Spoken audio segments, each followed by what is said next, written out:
নমস্কার বন্ধুরা, সীমাস স্মল কিচেনে পুরনো বন্ধুদের সাথে নতুন বন্ধুদের আমার চ্যানেলে স্বাগত জানাচ্ছি। আজ আমি মিষ্টির একটা রেসিপি দেখাবো। আপনারা প্লিজ পুরো ভিডিওটা স্কিপ না করে দেখতে থাকুন আমি কিভাবে মিষ্টিটাকে বানাই। প্রতি স্টেপ বাই স্টেপ ফলো করে যদি মিষ্টিটাকে বানান তাহলে খুবই ভালো হয় খেতে। তো আসুন দেরি না করে আমার রেসিপিটা শুরু করি।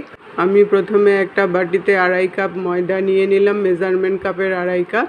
আর তারপর 2 চামচ মতো রিফাইন তেল দিয়ে দিলাম, আর 1/4 চামচ বেকিং পাউডার দিয়ে দিলাম, আর খুবই সামান্য পরিমাণে একটু খাবার সোডা দিলাম, আর 1 চামচ আমি ঘি দিয়ে দিলাম। ঘিটা আপনারা অবশ্যই দিবেন, ঘিটা না দিলে জিনিসটা খাস্তা হয় না। এই যে দেখুন, আমি এখন ময়ম দিয়ে নিয়েছি। ময়দাটা মাখার পরে যাতে এরকম চাক্কা হয়ে যায় ওরকমভাবে ময়ম দিতে লাগবে। তারপর একটু উষ্ণ গরম জল দিয়ে আমি অল্প অল্প জল দিয়ে ময়দাটাকে মেখে একটা ডো বানিয়ে নেব। অল্প অল্প জল দিয়ে ময়দাটাকে মাখতে হবে, একবারে জলটা দিবেন না, তাহলে জিনিসটা ভালো হয় না মাখাটা। আমার ডোটা মাখা হয়ে গেছে, তো আমি এখন এটাকে ঢাকা দিয়ে 10 মিনিটের মতো রেখে দিব। 10 মিনিট পরে আমি চাপাটাকে উঠালাম, তারপর ময়দাটা আরেকটু মেখে নেব। এইভাবে করে মাখলে জিনিসটা একদম খাস্তা হয়। আমার স্টেপ বাই স্টেপ যদি ফলো করেন রেসিপিটা খুবই ভালো হয় খেতে। এখন ময়দাটা নিয়ে আমি ছোট ছোট লেচি কেটে নেব। আমি এইভাবে করে লেচি কাটলে প্রত্যেকটা লেচি সমান হবে আর দেখতেও তখন ভালো হয়। এখন সবগুলো লেচি আমি গোল গোল করে নেব, তাহলে বেলতে সুবিধা হবে। আমার চ্যানেলে যদি আপনি নতুন বন্ধু হয়ে থাকেন তাহলে চ্যানেলটাকে সাবস্ক্রাইব করার জন্য অনুরোধ রইল। পাশে থাকা বেল আইকনটাকে ক্লিক করে অল অপশনে ক্লিক করে রাখবেন সবার আগে নোটিফিকেশন পাওয়ার জন্য। আমার সব লিচিগুলো গোল করা হয়ে গেছে। এখন আমি একটা লুচির আকারে বেলে নিচ্ছি। এইভাবে লুচির মতনই বেলতে হবে, কিন্তু কিনারগুলো একটু পাতলা করতে হবে, লম্বা করে। এটা ঠাকুমা দিদাদের আমলের রেসিপি, ওনারা বেশ কারুকার্য করে রেসিপি বানাতেন।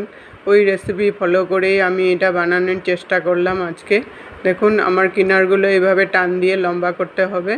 এখন আমি চাকু দিয়ে কিভাবে কাটি আপনারা ভিডিওটা স্কিপ না করে দেখতে থাকুন।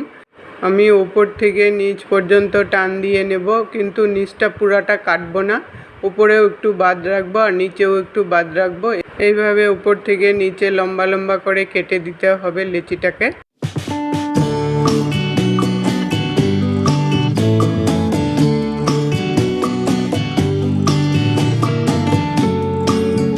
লেচিটা আমার কাটা হয়ে গেছে, দেখুন কীরকম ফাঁক ফাঁক হয়ে যায় ভিতরটা, আর দেখতে কত সুন্দর লাগে।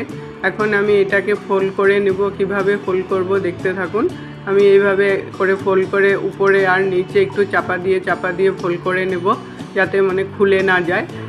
এইভাবে করে আমি সবগুলো বানিয়ে নেব। এখন আমি আরেকটা বানিয়ে দেখাচ্ছি আপনাদেরকে।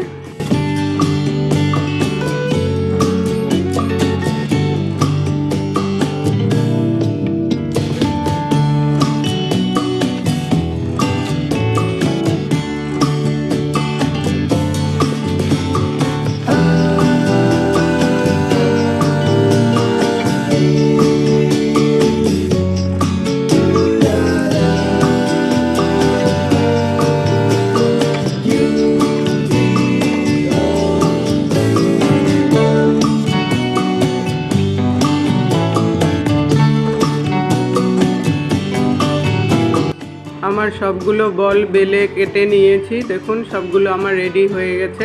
আমি এখন কড়াই বসিয়েছি, কড়াইতে রিফাইন তেল দিব, বেশি পরিমাণেই তেলটা দিতে হবে। তারপর মিডিয়াম আঁচে রেখে আমি এগুলোকে ডিপ ফ্রাই করব। এখন সময় নিয়ে একটু উল্টে পাল্টে ফ্রাই করতে হবে।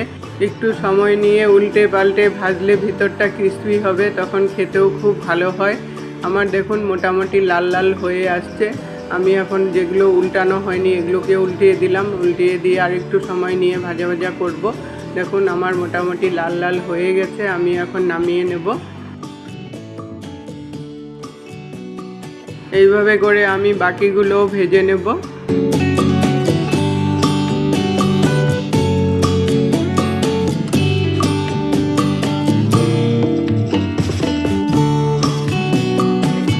আমার সবগুলো ভাজা হয়ে গেছে, ঠান্ডা করে নিয়েছি। এখন আমি আবার কড়াই বসিয়েছি। কড়াইতে আমি 1.5 কাপ চিনি দিলাম আর 1 কাপ জল দিয়ে দিলাম।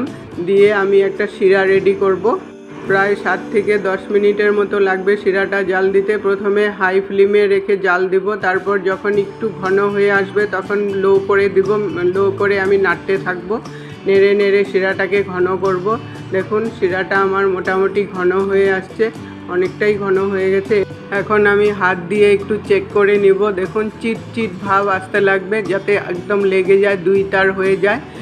2 তার হলেই বুঝবেন যে শিরাটা রেডি হয়ে গেছে। তারপর ভাজা লিচিগুলো আমি দিয়ে দিলাম, দিয়ে আমি গ্যাসটা অফ করে আমি নাড়তে থাকবো, নেড়ে নেড়ে সব এগুলোর সাথে মিশিয়ে দেব ভালো করে।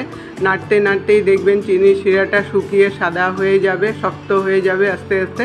দেখুন আমার শিরাটা শক্ত হয়ে গেছে আর সাদা সাদাও হয়ে গেছে চিনিগুলো। আমি এখন নামিয়ে নেব। আজ আমি এলো ঝেলো বানিয়ে নিলাম। দেখুন জিনিসটা কত ক্রিস্পি আর শক্ত হয়েছে, আওয়াজেই বোঝা যাচ্ছে। এটাকে কেউ কেউ আবার কামরাঙ্গা মিষ্টিও বলে। তো রেসিপিটা কেমন লাগলো বন্ধুরা কমেন্ট করে জানাবেন। যদি ভালো লেগে থাকে লাইক দিয়ে আমার চ্যানেলটাকে সাবস্ক্রাইব করে সবার সাথে ভিডিওটা শেয়ার করে দেবেন। এতক্ষণ সঙ্গে থাকার জন্য আপনাদেরকে অসংখ্য অসংখ্য ধন্যবাদ। আবার দেখা হবে নতুন রেসিপির সাথে।